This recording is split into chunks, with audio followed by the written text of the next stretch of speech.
Hello నమస్తే అండి అందరికీ. రేపు జరగబోయే నైట్ మ్యాచ్ తుక్కు రేగిపోయే మ్యాచ్ అనమాట. ఎందుకో చెప్పనా, రేపు కేకేఆర్ వర్సెస్ పంజాబ్ మ్యాచ్. అసలు last match KKR versus Punjab మ్యాచ్లో పంజాబ్ వాళ్ళు 111 రన్స్ కొడితే కేకేఆర్ వాళ్ళు 95 రన్స్కి ఆల్అవుట్ అయ్యారు. ఐపీఎల్ సీజన్ మొత్తంలో లోయెస్ట్ ఎవర్ టోటల్ని డిఫెండ్ చేశారు పంజాబ్ వాళ్ళు. సేమ్ ఈ రెండు టీములు మళ్ళీ తలబడబోతున్నాయి. అసలు రెండు టీంలు ఎంత ప్రిపరేషన్తో వస్తున్నారో మనకైతే తెలియదు. స్ట్రాంగ్ బ్యాటిల్ అయితే ఉంటుంది అనమాట. ఒకరు అయితే అసలు పిచ్చెక్కిపోయి మరి వస్తున్నారు కేకేఆర్ వాళ్ళు. ఎందుకంటే మేము లోయెస్ట్ ఎవర్ టోటల్ మీద ఓడిపోయాం. వెంకటేష్ అయ్యర్ కూడా మనకి ఒక ప్రెస్ కాన్ఫరెన్స్లో చేసాడు, మేము 250 రన్లు కొట్టాము, అలాగే 100 రన్లకు ఆల్అవుట్ అయిపోయామని. అదే రోజు మళ్ళీ లోయెస్ట్ ఎవర్ టోటల్ అవుట్ అయిపోయారు అందరూ కూడా. సో ఇప్పుడు వాళ్ళు రివెంజ్ తీసుకుంటారా లేదా అని తెలుసుకునే ముందు వీళ్ళ స్ట్రెంత్ ఏంటి, వీక్నెస్ ఏంటి, కీ ప్లేయర్స్ ఏంటో తెలుసుకుందాం. ఫస్ట్ మన కేకేఆర్తో స్టార్ట్ చేద్దాం. సో బ్యాటింగ్ లైనప్లో వచ్చేసి ఎవరంటే ఆండ్రూ రసెల్, అలాగే మధ్యలో వెంకటేష్ అయ్యర్ అనమాట. ఎందుకంటే వీళ్ళిద్దరికి కేకేఆర్ పిచ్లో మంచి రికార్డ్ అయితే ఉంది ఇద్దరికి. అంటే వెంకటేష్ అయ్యర్ మంచి ఫామ్లో ఉన్నాడు కానీ సరిగ్గా ప్రూవ్ చేసుకోలేకపోతున్నాడు. స్టార్టింగ్ స్టేజ్లో స్ట్రగుల్ అయ్యాడు, మళ్ళీ మధ్యలో మంచిగా బ్యాటింగ్ ఆడాడు, మళ్ళీ తర్వాత సరిగ్గా ఆడలేకపోతున్నాడు. ఎందుకంటే ఇప్పుడు జరగబోయే మ్యాచ్లో Russell and Venkatesh Iyer is the key players అనమాట. ఇంకా బౌలింగ్లోకి వచ్చేసి మనం అసలు డౌటే పడక్కర్లేదు. కేకేఆర్లో ఎప్పుడు మనం పిక్ చేసేది ఇద్దరే. ఒకలో సునీల్ నారాయణ్, 2 వరుణ్ చక్రవర్తి. మ్యాజికల్ డూయో ఆఫ్ స్పిన్ అనమాట. ఎందుకంటే వీళ్ళిద్దరూ కూడా మ్యాజిక్ చేయగలరు, స్పిన్తో ఈజీగా వికెట్లు తీయగలరు. ఇదనమాట కీ ప్లేయర్స్. సో పంజాబ్లో కీ ప్లేయర్స్ ఎవరో తెలుసుకుందాం. పంజాబ్లో కీ ప్లేయర్స్ వచ్చేసి ప్రియాన్స్ ఆర్య మరియు శ్రేయస్ అయ్యర్. వీళ్ళిద్దరూ కూడా కీ ప్లేయర్స్ అనమాట. ఎందుకంటే స్టార్టింగ్ స్టేజ్లో ప్రియాన్స్ ఆర్య మంచి హిట్టింగ్ ఆడుతున్నాడు, మంచి హిట్టింగ్ ఆడి మంచి స్కోర్ అయితే స్టార్టింగ్లో ఇనిషియల్ స్టేజ్ అయితే, తర్వాత శ్రేయస్ అయ్యర్ వచ్చి అందరికీ కూడా చుక్కలు చూపిస్తాడు. ఎందుకంటే Shreyas Iyer already previous IPL సీజన్లో కేకేఆర్కి లీడ్ చేశాడు. సో కేకేఆర్ పిచ్ అంతా తెలుసు అనమాట. సో మనోడు బాగా పట్టుబట్టి ఉంటుంది అనమాట. ఎందుకంటే కేకేఆర్ పిచ్లో మనోడికి అంతా తెలుసు. అసలు ఏ టైంలో టర్న్ అవుద్దు, బ్యాటింగ్ తీసుకోవాలా, బౌలింగ్ తీసుకోవాలా అన్నది అంతా తెలుసు అనమాట.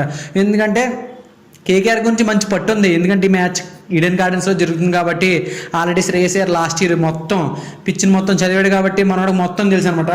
సో అందుకని అనమాట. సో బౌలింగ్లోకి వచ్చేసి ఎవరంటే యుజవేందర్ చాహల్, అలాగే Harshdeep Singh. Very good bowling attack అనమాట. ఎందుకంటే మంచి బౌలింగ్ అటాక్ పంజాబ్ది. ఒకరు కూడా బౌలింగ్ వేయట్లేదు అని చెప్పలేం. అందరూ కూడా యూనిటీతో మంచి బౌలింగ్ వేస్తున్నారు. ఎవరు కూడా వికెట్లు తీయకుండా, వికెట్లు లేకుండా రావట్లేదు. అప్పుడు అలాగే అందరిని ఆల్అౌట్ చేసినప్పుడు అందరూ కూడా కంట్రిబ్యూట్ చేశారనమాట. అలాగే హర్షదీప్ సింగ్ మంచి బౌలింగ్ వేసి లాస్ట్ టైంలో వికెట్ తీశాడు. అలాగే చాహల్ 4 వికెట్లు తీశాడు. అలాగే మార్క్ వ్యాన్సన్ వచ్చి 3 వికెట్లు తీశాడు. అందరూ కూడా సపోర్ట్ చేస్తున్నారు. బ్యాటింగ్లో సపోర్ట్ చేయమన్నా బౌలింగ్లో సపోర్ట్ చేస్తున్నారు, బౌలింగ్లో సపోర్ట్ చేయకపోతే బ్యాటింగ్లో సపోర్ట్ చేస్తున్నారు. సో ఇలా ఉందన్నమాట. So very strong battle. మనం ఏ టీం నెగ్గుతుందా ఏ టీం నెగ్గదా అని మనం చెప్పలేం. Toss is very crucial. Toss నెగ్గులు ఖచ్చితంగా బౌలింగ్ తీసుకుంటారు, చేస్తారు. ఎందుకంటే రెండు టీంలు కూడా చాలా స్ట్రాంగ్ టీము. 200 కొట్టినా సరే మనం తక్కువ అంచనా వేయకూడదు. ఏ టీంని కూడా ఈజీగా 200 కొట్టేస్తారనమాట. సో మనం ఎప్పుడు కూడా ఎవరిని కూడా తక్కువ అంచనా వేయకూడదు. ఈ రెండు టీంలు అసలు తక్కువ అంచనా వేయకూడదు. ఎందుకంటే మిడిల్ ఆర్డర్లో చాలా స్ట్రాంగ్ బ్యాటింగ్ లైనప్ ఉంది. జాష్ ఇంగ్లీష్ మళ్ళీ టీంలోకి యాడ్ అయ్యాడు. టీంలోకి యాడ్ అయిన తర్వాత స్పిన్లో మళ్ళీ మంచిగా అటాకింగ్ ఆడాడంటే ఈజ్ కూడా వన్ ఆఫ్ ది స్ట్రెంత్ అనమాట పంజాబ్ టీంకి.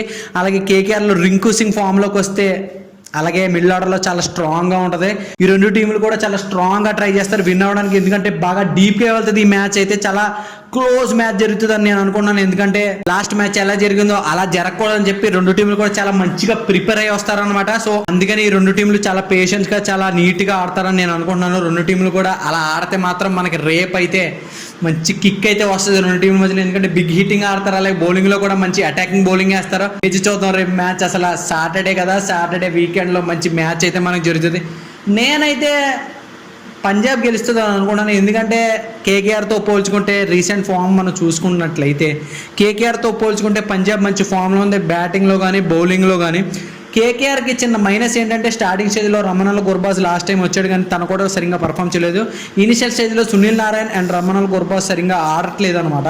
సో ఆడితే బాగానే ఉంటుంది. ఇఫ్ ఇన్ కేస్ ఆడకపోతే మంచి స్టార్ట్ అయితే ఇవ్వకపోతే మ్యాచ్ నెగ్గలేరు. అందుకని చెప్పేసి ఒక్క రీజన్తో నేను పంజాబ్ని పిక్ చేస్తున్నాను. ఎందుకంటే ఇనీషియల్గా మనకి స్టార్టింగ్ స్టేజ్లో ఫస్ట్ 6 అవర్స్ చాలా ఇంపార్టెంట్ అనమాట. ఇనిషియల్ స్టేజ్లో సరిగ్గా ఆడకపోతే తర్వాత బ్యాట్స్మెన్స్ అందరికీ ప్రెజర్ పెరిగిపోతుంది. సో అదే జరుగుతుంది కేకేఆర్ కూడా. తర్వాత వెంకటేష్ అయ్యర్, రహానే వాళ్ళందరూ ఆడలేకపోతున్నారు అనమాట.